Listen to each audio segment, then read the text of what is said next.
अब ये कहता है कि भाई मेरे पास 1s2 है, 2s2 है और 2p2 है, सही है ना। तो मेरे 6 पूरे होते हैं, यानी कि पहले शेल में 2, दूसरे शेल में 2 और p में 2, 1 2, ये खाली। जब आप उसको एक्साइटेड करोगे तो ये इधर भागेगा। ये है ग्राउंड स्टेट कॉन्फ़िगरेशन, ठीक है। एक्साइटेशन के बाद इसका 1, इसका 2, इसका 3 और इसका 4।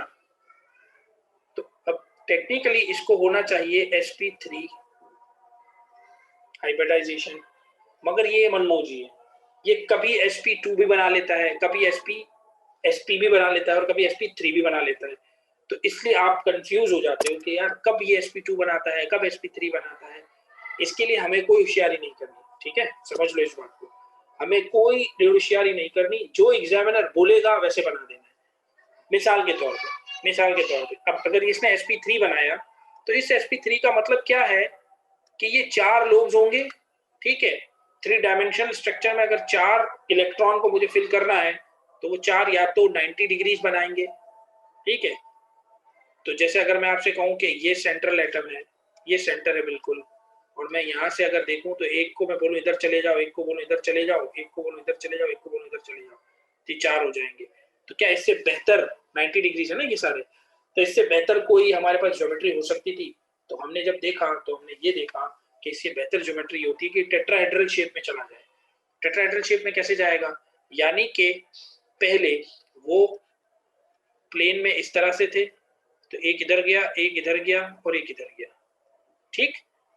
अब ऊपर से एक लोन पेयर, मतलब एक बॉन्ड पेयर और आया इलेक्ट्रॉन का जोड़ा लेके, उसने इसको भी इन्फ्लुएंस किया, उसने इसको भी इन्फ्लुएंस किया, उसने इसको भी इन्फ्लुएंस किया, नीचे की तरफ धक्का दिया। तो क्या हुआ? अब यही आपका प्लेन, यही आपका प्लेन, ये मैं समझाने के लिए बना रहा हूँ, ये सब मिटा दूंगा दोबारा, ठीक है, सिर्फ समझाने के लिए बना रहा हूँ। यही आपका प्लेन, इस पर एक ऊपर से जो आया था वो ऐसे ऊपर सर पे आके खड़ा हो गया। ये जो आपका स्ट्रेट जा रहा था वो नीचे कोने पे चिपक गया बेचारा ऐसे जाके, ठीक है। ये जो था ये, इसको भी नीचे धक्का लगा, ये बाहर निकल गया, ये बाहर की तरफ आया, मेरी तरफ आया भाग के, और ये वाला जो था ये पीछे की तरफ चला गया। इसने अपने आप को मेंटेन करने के लिए पीछे की तरफ जगह ली ऐसे। तो अब इस स्ट्रक्चर को गौर से देखो तो प्लेन पे रखा हुआ, तो इसका एक जेड एक्सिस भी है।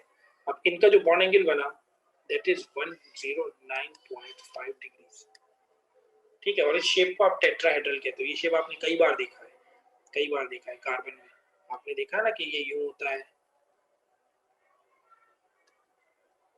और ये पीछे जा रहा होता है।